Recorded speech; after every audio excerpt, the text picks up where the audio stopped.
What's up, everybody? Welcome into the first episode of the Southeast College Football Report. I am your host, Phillip Jordan from Last One College Football and 96.9 The Legend in Dothan, Alabama, where I'm the in-studio host and producer of Dothan Wolves Football. Welcome into episode 1 of the Southeast College Football Report. Really excited, really happy to be podcasting, and kind of took a month off where I was not doing any kind of podcasting. Glad to be doing this once a week, be talking all things college football in the Southeast. This is your weekly look at all things college football in the Southeast. And on the first episode, jam-packed, a lot of cool stuff we're going to be doing.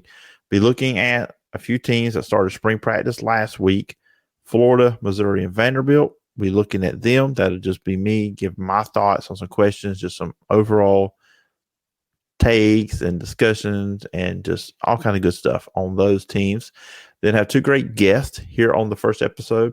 Chris Gordy, host of Locked On SEC, will join the show, and so will Taylor Jones. He is the managing editor for the Auburn Wire. He'll be joining me as well. We'll talk Auburn football with him. Then I'll close up the show with my thoughts on some potential, or looks like from college football rule changes that are coming. So I'll give my thoughts on all that. But before we do that, let you guys know you can find me in the podcast. You can find me on social media at PJordanSEC. The podcast is available on Apple Podcasts, Spotify, wherever you get your podcast.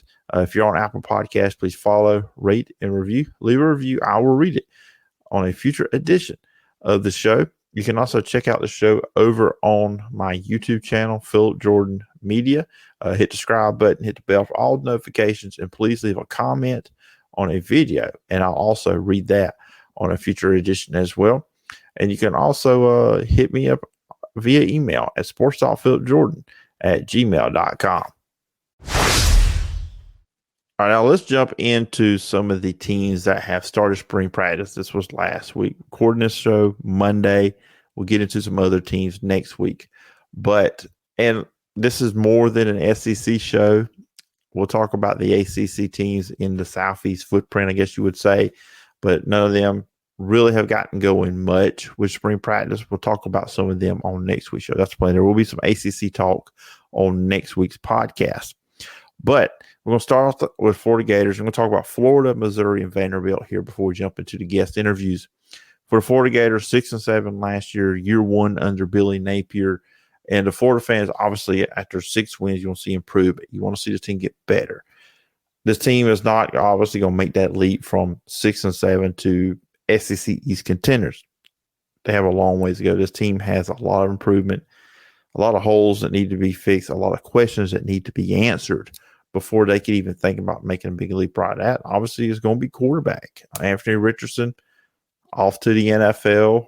Me and Chris Gordy will talk about what he thought it was his performance coming out of the NFL Combine. But you got to replace, and he was so much of what they were when they were really playing well. I mean, Florida was a top 5 rushing offense because of him, because of his running ability, and the threat of his running ability opened up things for the other running backs on this Florida team. But with him gone, you would assume Wisconsin transfer Graham Mertz would be the next guy in. And doing some reading reports coming out of Florida spring practice so far, there's been some very positive reviews. Graham Mertz has played well so far. We'll see. Now, Wisconsin, he's a little bit of a turnover machine, 26 interceptions, did 38 touchdown passes. He had 2 double-digit interception seasons there at Wisconsin. You can't turn the ball over, especially in the SEC. That will cost you games. That will cost you many games if you constantly do that. It cost them some games at Wisconsin. There were some games I watched. Fourth quarter, it was close. They needed Graham Mertz to step up, not be a turnover machine, and he did that. He kind of had some games where he had a meltdown, and you can't, like I said, you cannot have that with Florida. But the reports are coming out that he has played well. He has looked good in spring practice. Obviously, that's different than when you get to the season, but that's some positive response to him. Offensively, too, offensive line, replacing 4 starters. They're going to have to, that's obviously going to be addressed. They addressed it. They're bringing some players out of the transfer portal, but that's going to be big because you got to protect Graham Mertz. He's not a runner like Anthony Richardson. I mean, Anthony Richardson would need some help there too as well, need protection. But if the play broke down, especially up front with protection, he could make something happen. He could maybe cover that up. Graham Mertz is not that player. He's a pocket passer. He's more of a traditional drop back passer. He's not a runner. Not saying he's not athletic. He can't make a good run here and there, but he's just not a threat that Anthony Richardson is.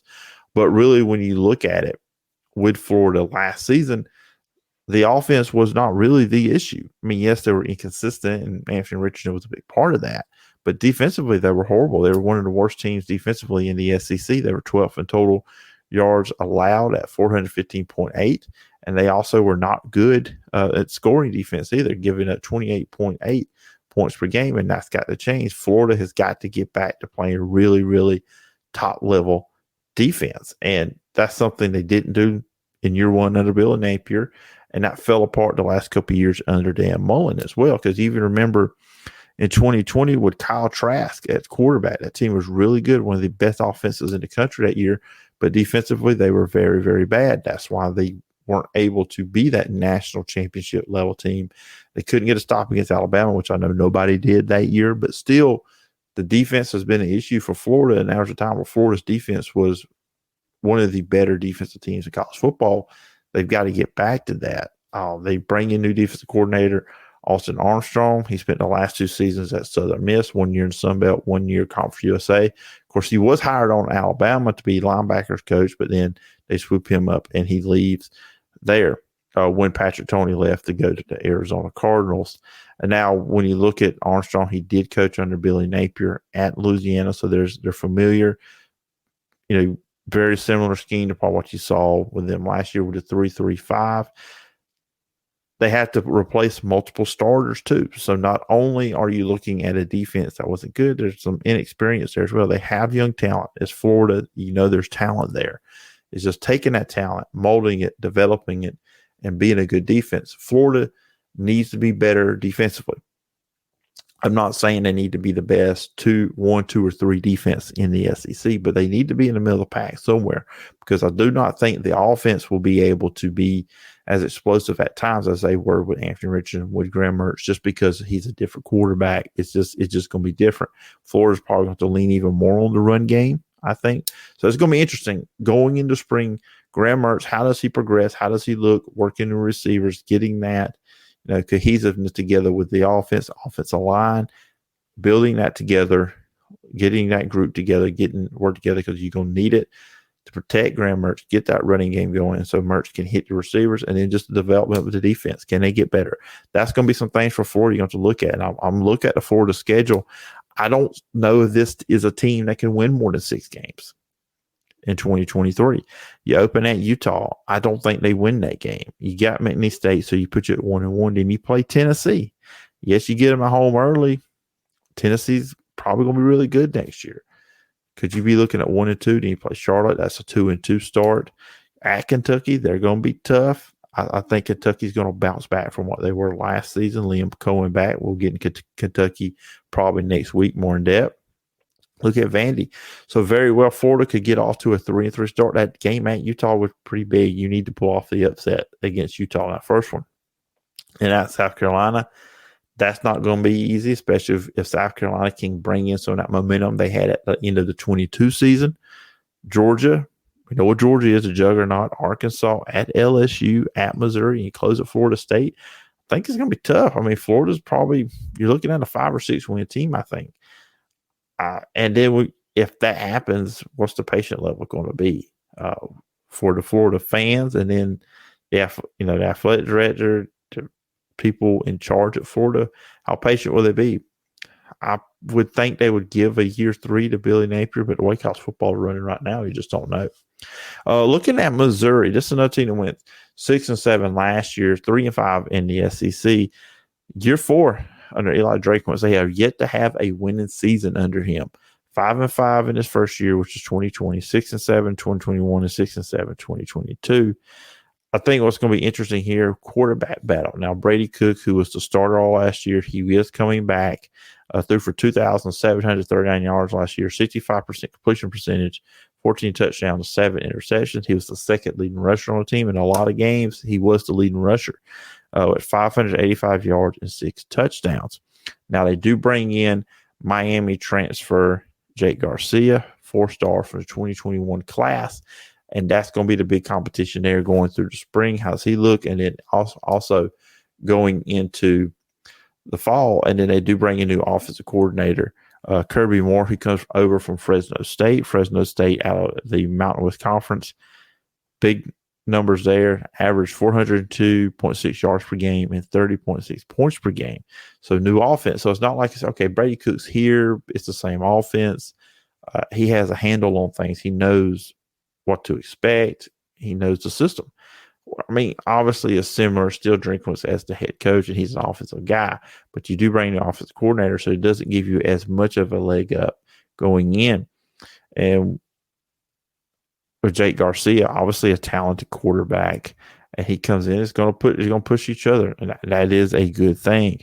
I will say this too, looking at Missouri in the spring, need more out of the running backs. That's one thing I want to look at. How did the running backs progress? Cody Schrader and Nate Pete both had times where they looked really well. They need to play better because, once again, there were times where Brady Cook sometimes seemed like he was the best option running the ball for Missouri last season as well.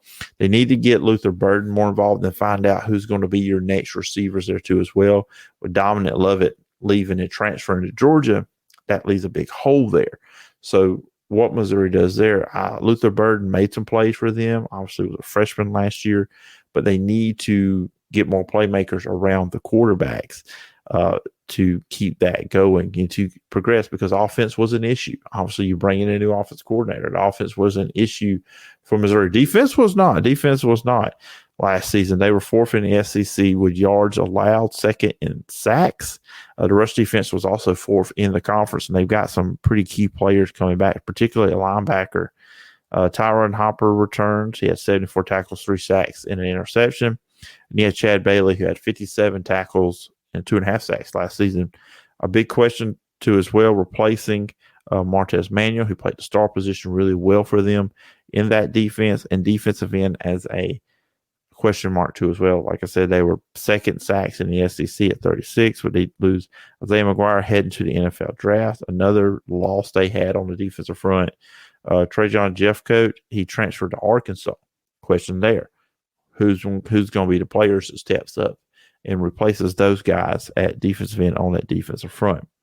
And looking at their schedule for Missouri, they'll open up with South Dakota State next season. Or this season, Middle Tennessee, Kansas State at home. They go there this past year and they had a 40-12 loss. And that one, they play Memphis. You have Vanderbilt. So I'll look at that. Okay, 4-1. Perhaps loses to Kansas State again, but a 4-1 start. Then you've got LSU, Kentucky, South Carolina, and Georgia. That's probably 4 straight losses. Now you're looking at 4-5. Tennessee's probably 4-6. You got Florida, Arkansas. So they're going to pull some upsets too to get to that 6th win, and they're looking to get over that 7 or 8. And I really think about this with teams like Missouri when Oklahoma and Texas are coming into the SEC.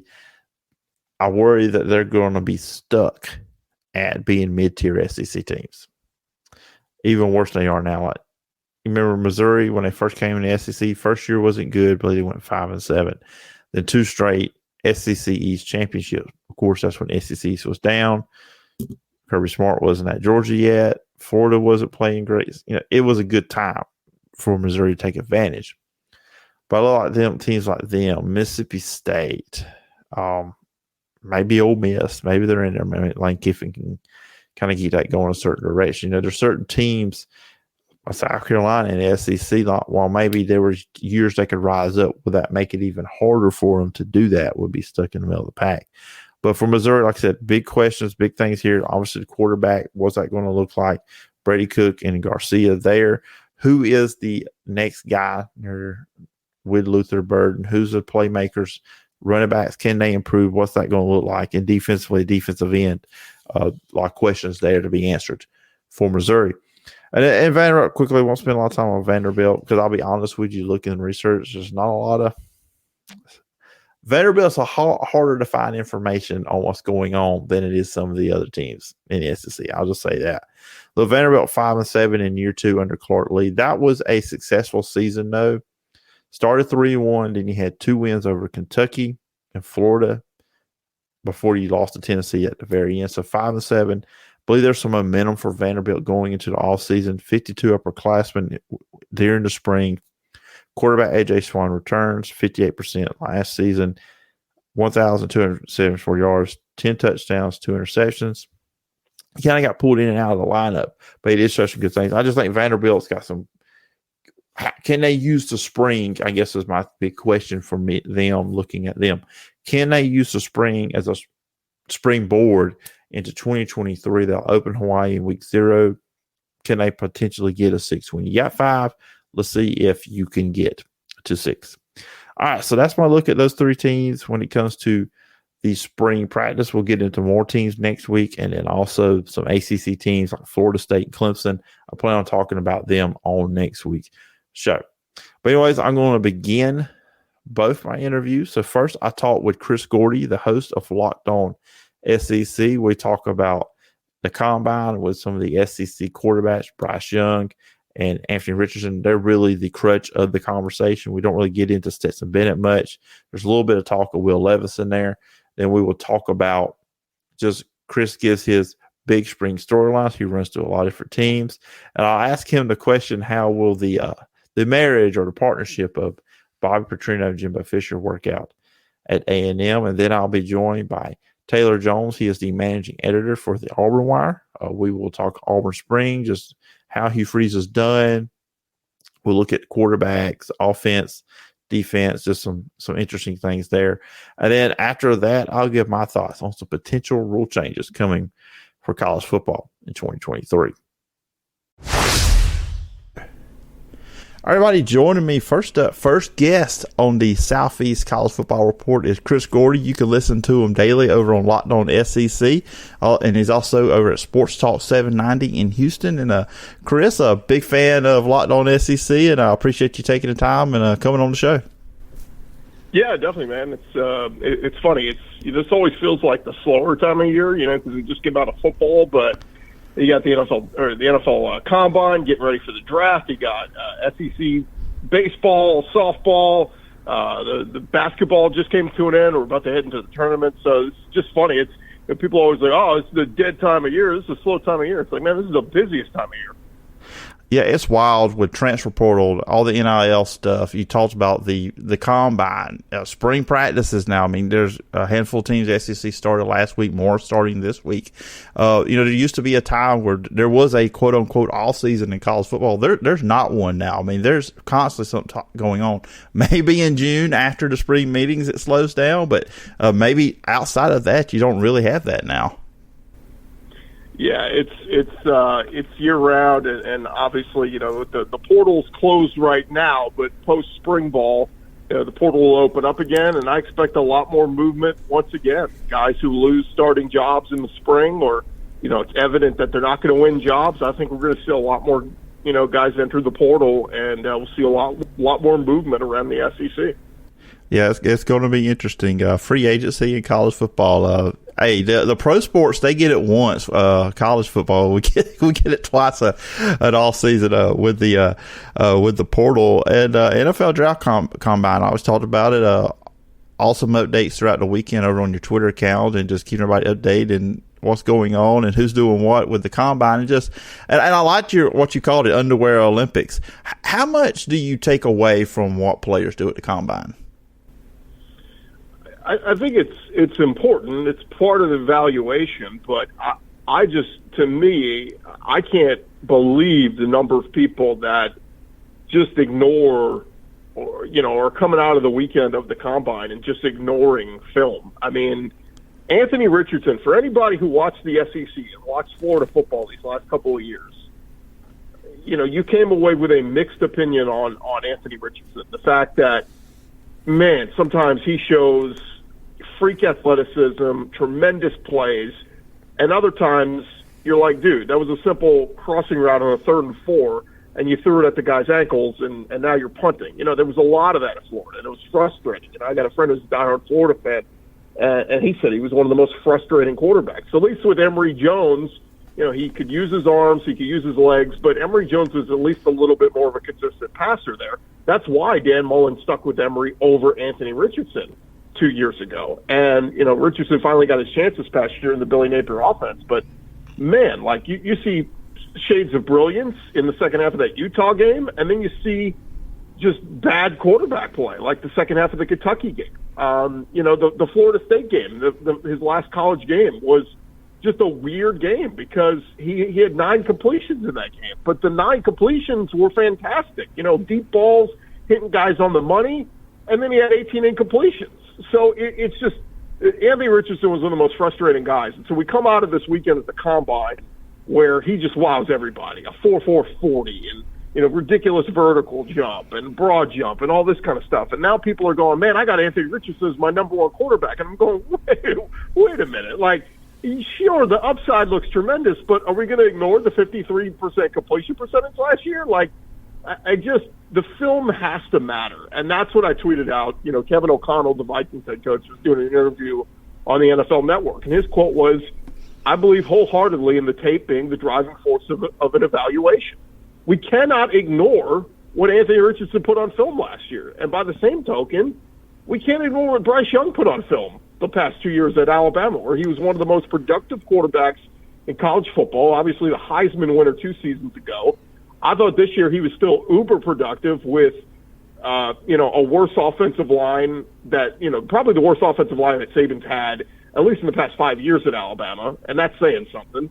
No alpha receiver. That was the first time in over a decade I can remember Alabama not having an alpha, from Julio Jones to Calvin Ridley to Jameson Williams. I mean, every year they've always had a big dog receiver. This year they didn't have that. So when you say it was one of the worst offensive lines they've had in the Saban era, one of the worst receiving corps, you could say. That's to a certain standard correct. Bryce Young was phenomenal with what he was able to work with this past year. Because, I've heard so many people say, look at the supported cast he works with. It's 5 stars everywhere. Yeah, there's some, but this year was more a sign of Bryce Young's brilliance, and what he put on film was phenomenal. And I don't understand why we throw all that film out the window, all because Bryce Young's 5'10.5". You know what I mean? Suddenly the measurement, somebody comes in and goes, oh, he's not 6 foot?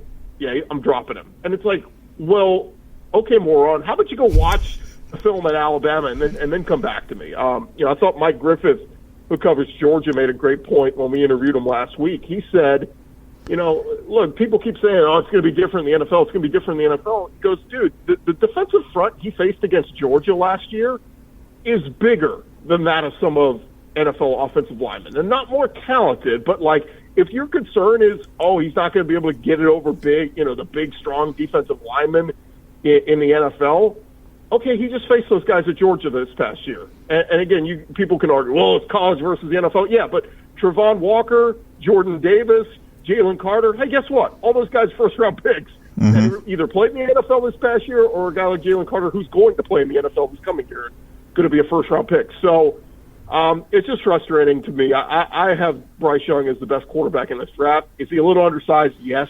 I hate the comps people keep going to. He's Kyler Murray. He's not Kyler Murray, anything other than size. In fact, his hands are a little bit bigger than Kyler Murray. But Kyler Murray, so much in his early NFL career looked like a one-read and tuck it and run. Bryce is not looking to tuck it and run. Bryce is still a willing passer, looking to find his open receiver and wait back there in the pocket. So, again, should there be some concerns about Bryce Young's height and size? I guess. But to me, what he put on film and what he showed, I think he's going to be a tremendous quarterback at the next level. And again, I get the upside of maybe a Will Levis or an Anthony Richardson, but to me, Bryce Young is the guy that I would still go with. Yeah, talk about that Kyler Murray comparison. I don't think you're ever going to put in Bryce Young's contract that if he doesn't study enough film or all that other stuff, that he doesn't get as much money. I don't feel like Bryce Young is that guy. No, and everything we heard from him at the Combine, he wasn't doing any workouts. And I don't really understand the thinking behind it. Maybe his agent said, look, most people already have you as the number one quarterback on the board. So, maybe it would only hurt you if you went to the combine through. So he's going to throw it his pro day here in a couple of weeks. But he did everything else. He did all the interviews, and he even did some film sessions with coaches. And I heard, they came away very impressed with him and was a little bit in the realm of a Joe Burrow in terms of how much he likes to do film work and sit there and watch film and all that kind of stuff. So, yeah, look, if people want to be stupid and pass on Bryce Young, somebody's going to wind up with a gem if he falls in this draft. Yeah, I'm with you. I agree with you 100% on Bryce Young because he's a gamer. That when in the game, who cares about how tall he is, how big he is? He just showed in the big moments at Alabama. Like I said, this past year when he didn't have those receivers around him, that was what he was used to having the year before with with Mechie and James Williams, like you said. There was games. We look at everybody knocks Alabama for losing the 2 games they lost. How bad are they without Bryce Young? That's my big thing with them. Yeah, I had Chris Doring on the show a few weeks ago, and he brought up the fact that Bryce Young never left the field this year with his team losing. Like, in other words, every game ended with him either he had just tied the game for his team or given his team the lead. Every game he left the field doing that for his team. The field goal, they give up against Tennessee, that's on the defense. The giving up the 2-point conversion at LSU, that's on the defense. So I just thought that was a phenomenal stat when I heard that Bryce Young never left the field at the end of a game this year with his team trailing. He always either gave them the lead or at least tied the game. And you can't ask for much more than that from your quarterback. Yeah, absolutely not. So let's transition into, like I said, spring practice. 4 teams have started last week. Auburn, Florida, Missouri, and Vanderbilt have got going. Kentucky, Mississippi State, Arkansas, LSU are this week, recording this on a Monday for everybody if you listen to it later on in the week. But just for you, and I know this is a very vague, wide, broadening question, but for this spring in the SEC, what are some storylines or the storyline you're really going to be paying attention to? Yeah, I think it starts with the 2 big ones, the quarterback at Alabama and the quarterback at Georgia. I think, everybody expects Bama and Georgia to be 2 of the better teams again, coming into this year. And, it's not the favorites in the East and the West. So, what do those teams look like? We know that the rosters are loaded with talent all up and down the roster, but they lose Bryce Young, they lose Stetson Bennett. And so, who's more ready and equipped to have the next man step up. And, of course, at Georgia, they've got some great talent in Carson Beck and Brock Vandegrift and Gunnar Stockton, some great young quarterbacks.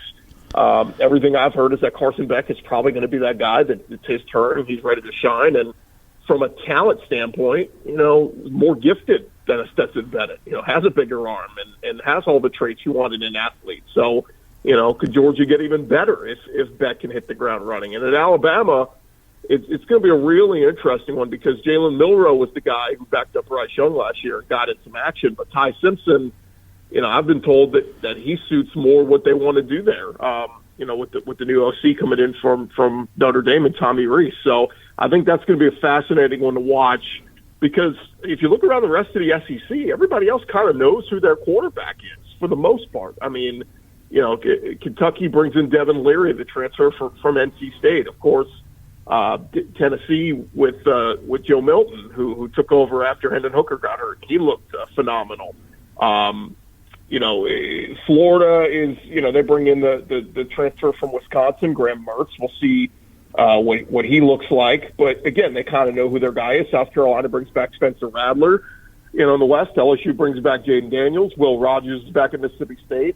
Ole Miss didn't want to roll in with just Jackson Dart. They went out and got Spencer Sanders and Walker Howard through the portal. KJ Jefferson back at Arkansas. It sounds like it's going to be Robbie Ashford at Auburn. And then Texas A&M, Connor Wegman, really showed some nice signs later in the year as a true freshman. So it's fascinating that, possibly the 2 best teams in the SEC going into the season are the only 2 that don't know who their quarterback is right now, and that's the most important position on the field. So those are kind of the two main storylines, and then just other pieces like LSU brings back almost everybody on their offense, which is great. But they got a lot of retooling to do on their defense. You know, they bring back Harold Perkins, who was phenomenal freshman linebacker, but that whole secondary had to be reworked, and they brought in transfers from Ohio State and Syracuse and all over the country to come in and try to retool. I think Arkansas, their offense with Dan Enos back in there, what's that going to look like with a seasoned guy like KJ Jefferson? I think Auburn is a fascinating story. I think Hugh Freeze can hit the ground running there. I've looked at Auburn. Their schedule's it's not easy, but I think there's a good chance if everything goes right, Auburn could get to 8 wins this year and really start to get this thing back on with Hugh Freeze recruiting at a high level and all that. So those are just kind of some of the storylines. Florida is fascinating to me beyond just the quarterback, but that defense was so bad last year, and obviously they go out and get Austin Armstrong from that was going to Alabama to coach their linebackers, and Florida swoops in and steals him as a co-DC. So that defense has got to get better for Florida. I went back and looked. You know, as much as I said Anthony Richardson was inconsistent, the offense wasn't the problem for Florida last year. It was the defense. They couldn't get stops. They couldn't get off the field. So if they can fix that, I think Florida can at least be a middle-of-the-pack team next year. Shane Beamer at South Carolina has done a fantastic job of taking a step forward every single year. If he gets the Spencer Rattler that played against Tennessee and Clemson down the backstretch of last season, if he could get that Spencer Rattler out of the gates to start the year, they're going to make some noise in the East next year. And then, of course, Milton, with Tennessee. And it's not just Milton at quarterback, but who are those other receivers? Well, Cedric Tillman and Jalen Hyatt leaving. I know Squirrel White looked good at times, but it's not easy to replace a Cedric Tillman and a Jalen Hyatt. So, can Tennessee do that? So those are just kind of some of the broad ones. And then one other one to throw in, Mississippi State. I mentioned Will Rogers being the senior quarterback, but what's that offense look like without Mike Leach? Mm-hmm. And, of course, rest in peace to Mike Leach, an awful, awful storyline to finish last season. But, he didn't look great in the bowl game. That offense didn't look all that great. So, does Mississippi State become more of a defensive-minded team? Because that's where, their head coach, his bread and butter is going to be on that defense. So it's just going to be kind of funny to see if Mississippi State shifts from, this up-tempo team trying to score 30, 40, 50 points a game to suddenly more defensive-minded and playing some lower-scoring games. So that's going to be a fun one to watch as well. But I told you I wanted to talk about some new assistant coaches and coaches in the conference, when I messaged you about coming on. And I just got one for you. So we've gone over 15 minutes. So I said it would be 15 minutes. As we are in spring, and this is what I'm interested in. I'd like to see how do you think this pair is going to work. The Jimbo Fisher, Bobby Petrino pairing. How do you see that work? Because this is obviously going a big spring, a big season next season for Jimbo Fisher and Texas A&M after the obvious disappointing season. Haven't lived up to expectations there, but just what are your thoughts going into spring, into next season with that pairing with Jimbo Fisher and Bobby Petrino?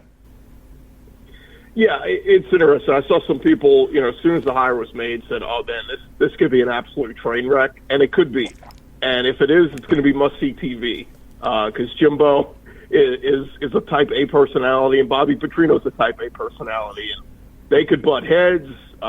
They could clash. Remember, Jimbo, the big push was to take play calling duties out of his hands and be more of a figurehead head coach. And I wonder, egos get in the way sometimes, and I wonder if Jimbo can check himself at the door and say, "No, I hired this OC, and I'm going to defer to him, and he's going to take over the full play calling duties and all that." We're going to find out real quick, but. On the flip side, I would counter and say maybe it will work. Bobby Petrino is still a pretty damn good play caller, and if I told you from this angle that this is going to be the best talent Petrino has ever had in his career, he's going to coach the most 5-stars he's ever had in his career, and you do it with Connor Wegman, who was a freshman last year, got his legs under him and showed some good things, Evan Stewart, who was a fantastic freshman receiver a year ago, Moose Muhammad, who is an upperclassman receiver who really came on in that LSU game, and then a backfield that has a couple of more inexperienced talent in Amari Daniels and Le'Veon Moss, but they bring in a true freshman in Reuben Owens from the Houston area who was a phenomenal high school running back who I've had several people tell me he could come in and start from day one and be their bell cow at running back. I think there's a good chance that this does work and that A&M gets back to showcasing their five-star talent. They need to fix that offensive line. It was so inconsistent for them last year, but they bring back guys like Leighton Robinson and Ruben Fothery and guys who I think, with the right coaching can block well and perform well. So, as much as I would love to point and laugh at A&M and joke and say, man, what a train wreck that is. Good luck, finding that buyout money to fire Jimbo next offseason. I think there's a good chance that Petrino does work as a play caller, showcases that talent, and maybe they don't get to 10 wins this year, but certainly 9 wins is in play, and maybe A&M makes some noise. Keep in mind, they were on the doorstep of beating Alabama last year. They beat LSU, so as bad of a disaster of a season as it was for Jimbo, he still had some nice moments, and if they can just get that retooled and fixed, I think the Petrino hire could turn out to be a good one. It's going to be interesting to watch. Like I said, it's the spring, and then as we get to the fall and the season turns around, so it comes around, it's going to be interesting to see how those two do work together. And Chris, it's been a lot of fun having you on the show, talking Combine, Bryce Young, the storylines in the spring and all that good stuff. But if listeners want to check you out online, where can they find you, and where can they catch Locked On SEC? Yeah, just search wherever you get your podcast, Locked On SEC. We're on Spotify and iTunes, and of course the video version is up on YouTube now. They actually have us streaming on a bunch of different news websites or like apps and stuff now. So yeah, anything you go to, just search Locked On SEC. You can find us there. Even just go to lockedonsec.com. It'll take you straight to the audio version of the show. And we're there 5 days a week talking all things SEC football, and we'll mix in some basketball, some baseball, softball along the way, but still about 90% football talk on a daily basis because, let's face it, SEC football is year-round, 365, and, man, we've got some big storylines coming with Texas and Oklahoma coming. What's the 9-game conference schedule going to look like, and so much more. So go check us out, Locked On SEC. All right, sounds good, Chris. Once again, I appreciate the time, and I look forward to maybe talking to you again sometime down the road. Definitely, man. Anytime. Everybody joining me next on the Southeast College Football Report, the debut episode. We're talking Auburn Tigers because they are one of the first SEC teams to start spring practice very early, late February when they got started. But to break it all down, to discuss the Auburn Tigers, I am joined by Taylor Jones. He is the managing editor of the Auburn Wire, part of USA Today. And Taylor, I appreciate you coming on the first episode of the new podcast, and I look forward to talking some Auburn football with you. Hey, it's glad to be talking with you again too, Phillip, and congratulations on your new venture. Interested to see where this takes you, and of course, always happy to talk Auburn football as well. Yeah, very interesting time. Obviously, you guys are super busy at the Auburn Wire with Auburn basketball going on, baseball getting going, softball coming up. I mean, man, there's so much good stuff on Auburn stuff, and then the Auburn football team decided to start spring practice on February, last couple of days of February. Yeah, it's one of my favorite times of year because it seems like there's always something going on every day. And I know the weather's been really nice for it to be early March. I kind of hope it stays that way. And if it does, then, the rest of the year is going to be fantastic. But it's just one of those hit the ground running moments, and we're happy to be covering it all. I don't mind the sunshine, but I wish the pollen would go away. That's my only complaint right now. It seems to hit me worse the older I get, and I don't really care for that as much. I know used to be like, why are people so concerned with the pollen? It doesn't bother me at all. And, then you reach your 30s, and it's like, if you even look at it, then you have a headache and all that. And it's brutal. But yeah, if we could just get rid of that, we'd be fine. I was super concerned that the first episode of pod, I was going to be nasally, my voice was not going to sound like myself. But luckily, I did. That turned out good today. Yeah. Yeah. So probably tomorrow, I will be eyes half swollen and stuffy, and not be in the best state. But anyways, what are your feelings on Auburn getting started this early? I know Hugh Freeze was not really happy with it, and it was kind of like the cards that you were dealt. But just Auburn kind of getting started this early in with spring. Yeah, and of course, the big thing that we, thought would be the biggest concern going in would be the quarterback position. TJ Finley started off the year, ended up getting hurt, but before he got hurt, really wasn't, satisfactory. Robbie Ashford did pretty much all that he could just to get through the rest of the year. And considering, everything he had to go through, I felt like he did okay. Zach Calzada was only here for a season. Now he's at Incarnate Word over in Texas. And so, yeah, you've pretty much got those two guys and Holden Gariner that didn't get to see as much time as we wanted to last year, but it was, kind of at a moment that, we have to go with what's kind of working.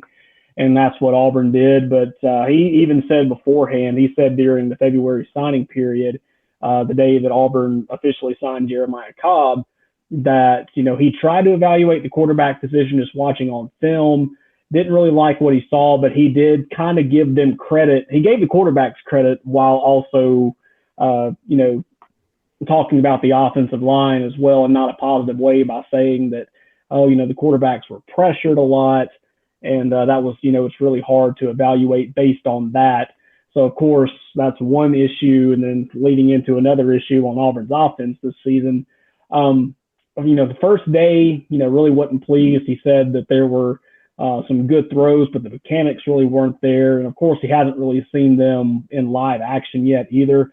But I feel like the improvement of the offensive line with the addition of, Gutter Brinton in the transfer portal and so many of these other guys, Avery Jones from ECU, another big guy that's expected to come in and start right away. Dylan Wade from Tulsa moving in with his old head coach, who's now Auburn's offensive coordinator. That problem getting fixed could in turn go into the quarterback situation being fixed too. So that's probably the big headliner going in right now, is that the offensive line trying to improve plus the quarterbacks being improved. But I feel like if one aspect gets better, then of course that'll turn into improvement on the other side as well. And just looking at Hugh Freeze, and we talked, I had you on right after he was hired, and I believe that was the last time we talked on the old show. And what he's done so far, recruiting class, 18th overall, 247, the transfer portal, number 4, according to them. And you brought up some names they have brought in on the offensive line. Just from the time he was hired until right before spring practice, what's been your take on just what Hugh Freeze has been able to do with the Auburn football program? I will kind of echo the sentiments of a handful of Auburn fans. It seems like every time that Auburn gets a big commit or, signs somebody of value from the transfer portal, it kind of makes you wonder what the old guy has been doing the whole time, because Hugh Freeze is just making it seem so easy. And I don't think it's necessarily a slight on Brian Harsin at all. It's just, you get a guy from Idaho, even though he did spend 1 year at Arkansas State and spent some time at Texas as well, getting into the SEC, it's a tough business. And if you've already, gotten used to that and you've had success, especially recruiting at Ole Miss, then you kind of know what you're looking for. And Hugh Freeze knows Auburn's program as well. So from the recruiting side, I feel like Auburn is going to be okay. As far as, the on-field product might need a little bit more time just because of, what he was dealt with. But I think the optimism is definitely there. You have a handful of players that pulled out of the transfer portal because they wanted that chance to play with Hugh Freeze.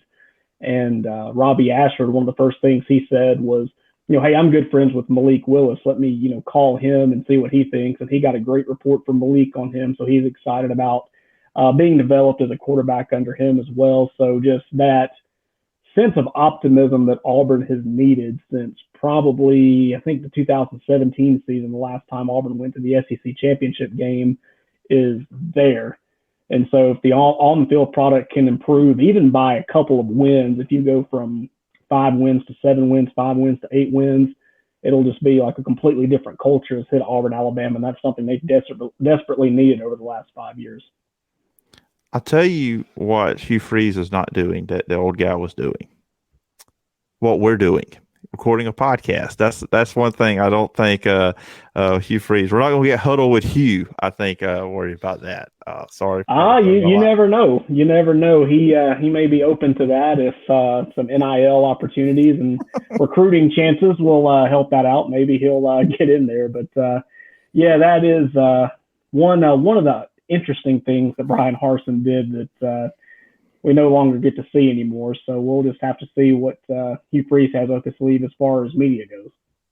Yeah, I listened to one of those, and one time I don't even think he actually introduced himself as the Auburn head football coach. He just said, "I'm head coach Brian Harsin." I only listened to the first one. I'm like, this is not for me. But I do believe which he was like that at press conferences too. There were times where I felt like he didn't want to be there. But anyways, we're moving forward. Auburn is moving forward. Let's leave Idaho Potato Man in the rearview mirror for the Auburn fans out there. Are you kind of surprised though Hugh Freeze is not going to be the one calling the plays, or do you think it's a good idea, like he said, so he can concentrate on the other stuff going on with the football program? Yeah, I feel like that's a vote of confidence with Phillip Montgomery that he has as well. And of course, a lot of recent, a lot of Auburn fans will see what his recent work was, and that was the head coach of Tulsa, where he was ultimately fired. Which, I've been a head coach in high school baseball before. I'd much rather be an assistant than be a head coach. That's no denying that, no shame in that. But before that, he was the offensive coordinator at Baylor. And before you ask, yes, he did coach Robert Griffin III, led him to a Heisman Trophy. Before that, he was at Houston with Art Briles, and he coached Case Keenum. So, when we saw how incredible those offenses were. So having a guy on staff that you could trust to call those plays, I feel like is a great vote of confidence. And I feel like, you'll see the same thing with Ron Roberts as well, too. But the offense is something I'm very excited about. And just being able to, build a program the way that it should be, going out and recruiting, making sure that everybody's developing the way that they need to is incredible. And if you have the opportunity to do that as a head coach, I'd say go for it. And it says a lot about Phillip Montgomery that he trusts him enough that he says, you know what, you've proven yourself. Let's go out there and do it. Let's win some football games. And obviously, kind of going back to the quarterback, they tried to get another quarterback during the time. I mean, there was all this speculation, different quarterbacks coming in. I know Sanders that went to Ole Miss from Oklahoma State. That was one of them that was mentioned among others.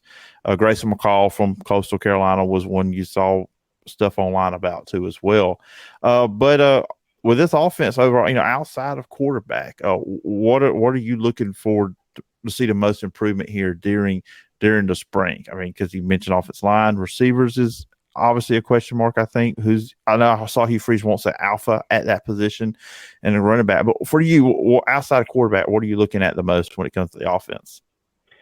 I would like to see an improvement on the offensive line, because I obviously feel that if you have even a decent offensive line, then everything else moves the way that you need it to. Quarterbacks have more time to throw. There's more holes opening for your running backs. I mean, just imagine what Tank Bigsby would have done if, he had, better blocking. Would he have gotten 1,000 yards all 3 years that he was at Auburn instead of just that one? Last season, would he have scored more touchdowns? Would Jarquez Hunter have had more opportunities to get carries as well? You never really know. So offensive line, I'm really looking forward to seeing how well this new group gels, because, we mentioned several of those guys earlier. Avery Jones from ECU, Dylan Wade from Tulsa, Gunnar Britton from Western Kentucky were three of the transfers that came in. Then, of course, you think about Tate Johnson as well, who started at center before he injured his elbow last season. I think it was the Missouri game. He injured his elbow, and now he's competing with the starting guard position. So you're going to have a revamped offensive line, and I feel like that's really going to help the offense become better. But I'm also looking forward to receivers as well, too. And you brought up that alpha comment, and when Hugh Freeze said that, he said, well, I've coached DK Metcalf, who's, again, killing it in the NFL. A.J. Brown, again, went to the Super Bowl with the Eagles this year. Laquan Treadwell. And there were just several others that, when you think about his offenses, those guys that were on the receiving end of Bo Wallace's passes really, it paid off. And they've got some receivers that really will benefit from that. You've got Camden Brown that's coming back. I'm pretty excited about very tall guy that will, help out in the receiving core. Tavares Dawson is coming back as well, and he reeled in some passes last year. So I would say probably outside of quarterback, offensive line is definitely my biggest question that I would like to see answered, and of course receivers outside of that as well.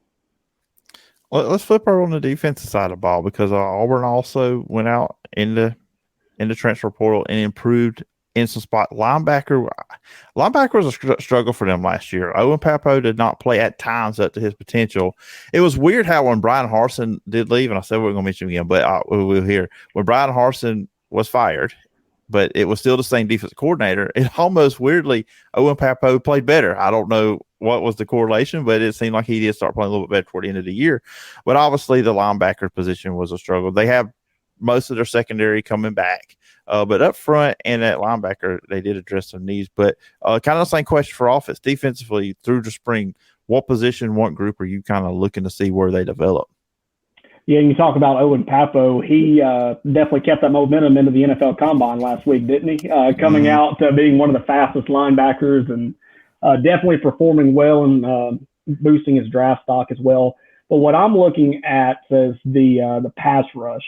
And because Ron Roberts is bringing in this new position that he's calling the jack linebacker, which is, maybe you'll be on the line sometimes, maybe you'll be back with the linebackers, but all you do is just rush the pass.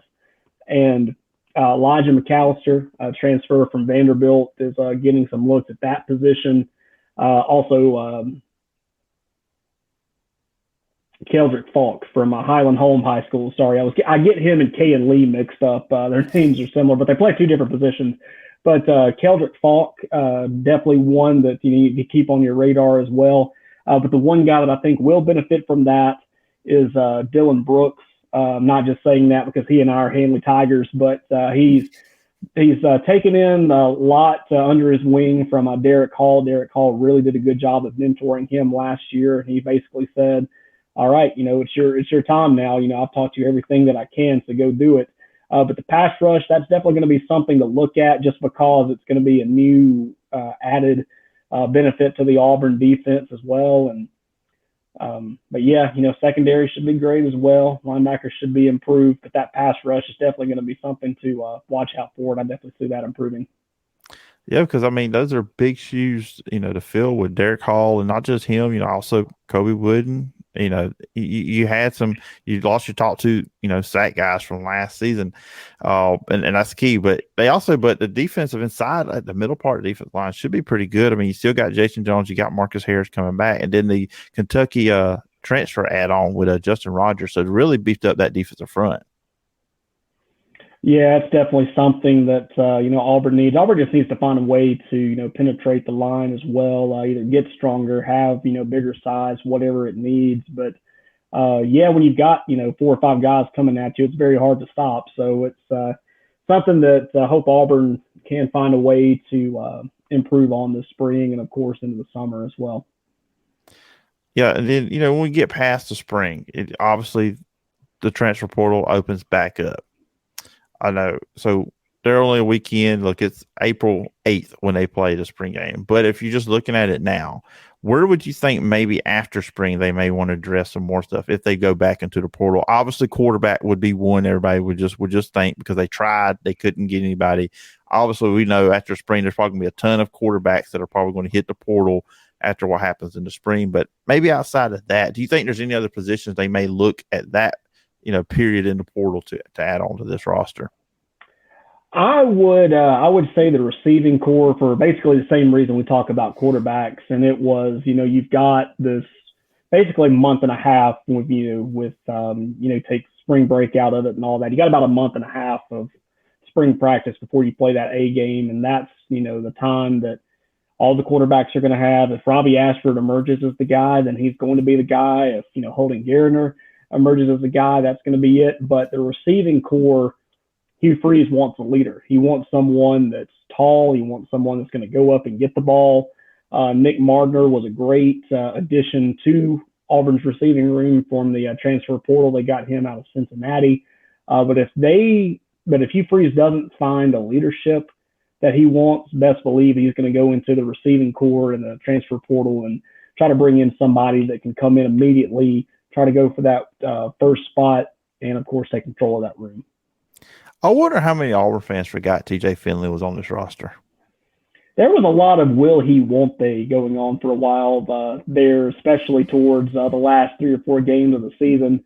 And then, of course, he posted that, cryptic Instagram story. I think it was right when the transfer portal was about to close, that he was at Ohio State and he had the eyes emoji. And you're like, oh, well, is he going to go to Ohio State? And Auburn fans were like, you can take him. And then Ohio State fans were like, no, we don't want him. And then all of a sudden he's back at spring. So I don't know what happened there, or if that was even a big thing, that he was actually looking at Ohio State. But it's just a lot of, will he, won't he go kind of a thing. And I feel like if he doesn't get the top spot, then he may, see the writing on the wall and take off. Or if Hugh Freeze even kind of hints that he's looking for a new quarterback, then, Finley may be the only one in that room that transfers out at the end of the spring.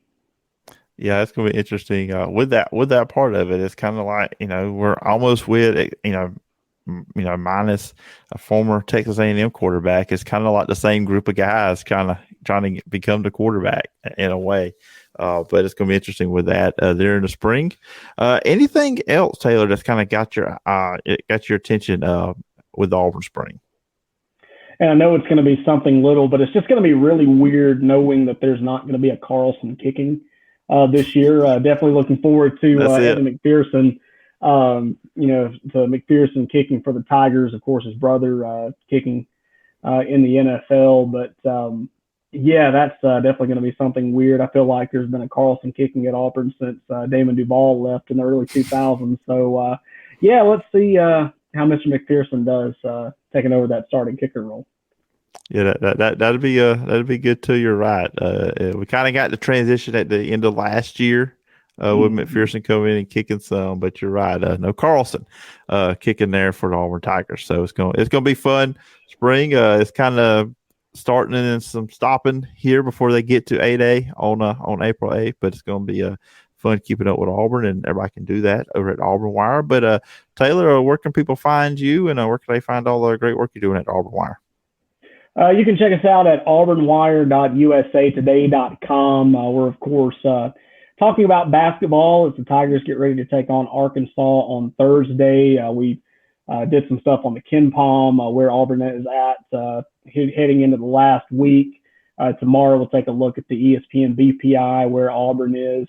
And we've also kind of done some tributes to a couple of the seniors as well with some photo galleries. So we've did a gallery on Zep Jasper yesterday. I did one on Jalen Williams today. Tomorrow, our guy, J.D. McCarthy, is going to be doing one on Alan Flanagan. So you can just take a look back at their incredible careers at Auburn. And then, of course, getting you ready for the SEC tournament. However long the Tigers will be in the SEC tournament, we'll, of course, be turning out coverage. Also talking about baseball as well, too. Auburn off to an exciting start. Still not getting the respect they need in the polls, but we'll, of course, have a post on that coming up this week as well. There's, one poll out there that's giving Auburn respect, and we're going to be talking about why that is. So I'm looking forward to getting that piece out there, too. But, again, for all your basketball, spring football, and baseball needs, check us out at auburnwire.usatoday.com. You can also check us out on Twitter at the Auburn Wire. All right. Sounds good, Taylor. Once again, I appreciate the time, and I look forward to talking again sometime down the road. Hey, it was a blast. I look forward to talking with you again soon. All right. Once again, thanks to both Chris Gordy and Taylor Jones for being this week's guest on the Southeast College Football Report. More great guests coming up in future weeks as we're going through the spring and just looking at these teams, and as we'll go through the spring into the summer and the season. So every week, come here. We'll talk all things college football in the Southeast. So to close up the show, a couple weeks ago, as I was on podcast hiatus, some new rules were being proposed, and they have been approved by the NCAA Football Rules Committee, and obviously they will now need to be approved in April by the NCAA Playing Rules Oversight Panel to become effective in 2023. And they actually some rules changes I have been asking for a while. I thought college football should go in this direction. I know some people are against it, but these are actually some rules I have actually been for. And the main one is the clock would run after first downs, except during the final 2 minutes of each half. So obviously, college football now, whenever there's a first down, the clock stops, and the referee spot the ball, and then the clock starts up again. Now in the NFL, they don't do this. The clock keeps going after first downs, even in the final 2 minutes. So they won't be completely going to the NFL rule. And Dennis Dodd over CBS Sports said the current rule has been set in place with college football since 1968. I just look at it from the standpoint with all the up-tempo offenses, all the throwing of the football, games can get logged in because there are incomplete passes. Now, I'll get to that in a minute. So a way to speed up the game, don't stop the clock after first downs. And that's a good way to, keep the game moving in a steady pace. Now, there was a proposed rule change with that the clock will stop when they respot the ball after an incompletion. That's not in this. I was a little bit against that. I can see it. I think that's going too far into this with college football, especially all at once. Now, look, I know a lot of you may not be watching it. I have been watching the XFL on weekends. They do that. Games are ending under 3 hours. A lot of people say, why do you want to have less football? Well, it's not really for me less football. It's just keeping the game moving more at a better flow. And let's be honest. Now, they're going to paint this as safety. This is not about safety. Getting these games closer to 3 hours is all about TV time. The TV networks, all the TV money that's being pumped into these conferences into college football now, you want your 11 o'clock game in at 2. I'm in Central Time. Remember that, folks. And then go with it like that. 11 to 2, at the most 2:30, then 2:30 to, on and so forth. You know what I'm getting at there. So I think that's a big reason why they want to make these rule changes. As for that they'll say player safety, less plays because there's going to be more games played with the expanded playoff. But I think it's more or less to do about that. And everybody say, we'll get rid of commercials. They ain't going to do that. They are not going to get rid of these commercials. You forget that. 2 other untimed penalties. So if there's a defensive penalty at the end of the first quarter to third quarter, when the clocks go to 0, they won't play an untimed down. They would that play would be played in the second or the fourth quarter. And then also no consecutive timeouts. Mainly, the only time you see that, the ice in the kicker situation. So, but the main one is the clock stopping only after first downs to respot the ball under 2 minutes, which I'm completely for that. I think that will move the game along pretty quickly. And now, like I said, will be for the 2023 season. I know a lot of people out there may be against that because traditionally that's what they're used to in college football. But as many things are, college football is changing. And that looks like that's going to be one we're going to get. And by the way, Kirby Smart is for it. He is on the committee that is talking about this. He's got some quotes out there that he is obviously for that rule change. And that's going to do it for this week, the episode number 1 of the Southeast College Football Report. Look, new podcast, super nervous about it. People coming on and breaking stuff down. That's really super happy for that. Really appreciative of Chris Gordy, Taylor Jones for being on the first episode. And we'll be doing this every week. So please, if you're listening to this, please leave a review on Apple Podcasts. You have no idea how much that will help the show. Rate it and leave a review. Really would appreciate it if you would do that. Puts more notice on the show, lets people see, and if you're enjoying it, they'll say, okay, I'll subscribe to this podcast too as well. And in the past, I try to do a weekly or 4 days a week. We're doing one show a week here. Even during the season, it'll be one show a week. During the season, this segment, the final segment, will be picks for the upcoming week. But as we're in off season, I'll just find a fun little topic to close things up with. Like I said, next week, this was SEC heavy. I know. Next week, I will jump into some ACC teams as well. Clemson, Florida State, that is a plan. Detroit Trojans, look, I said in the trailer, there'll be with some Sunbelt content too as well. Detroit Trojans coming off a 12-2 season ranked. They start spring practice this upcoming week, so I'm probably going to be talking about them on the show next week as well, but we'll also break down some more SEC teams. Just a little spoiler, I am on vacation from my day job next week, so there may be 3 guests on next week's edition of the Southeast College Football Report. Usually try for 2, but next week I got to have some extra free time, so I may pull in 3 guests for next week's show. Remember, guys, you can follow me on social media at PJordanSEC. You can check out all my written work over at Last Word on College Football. I am the in-studio host and producer for Dothan Woods Football on 96.9 The Legend. Show's not on Apple Podcasts, Spotify, just wherever you get your podcasts. Please check the show out. The show is also going to be up on my YouTube page, the Phillip Jordan Media YouTube channel. Go check that out as well. Hit the subscribe button, hit the bell for all notifications, and please leave a comment on a video, and I'll read that on a future edition, just like I will the reviews on Apple Podcasts. As always, you can always email me at sports.philipjordan@gmail.com. Appreciate every single one of you who's listening to this first episode. Hope to grow the show and do big things and just have a lot of fun talking about college football in the Southeast. Anyways, guys, I'm going to get out of here. Hope you have a great, great week.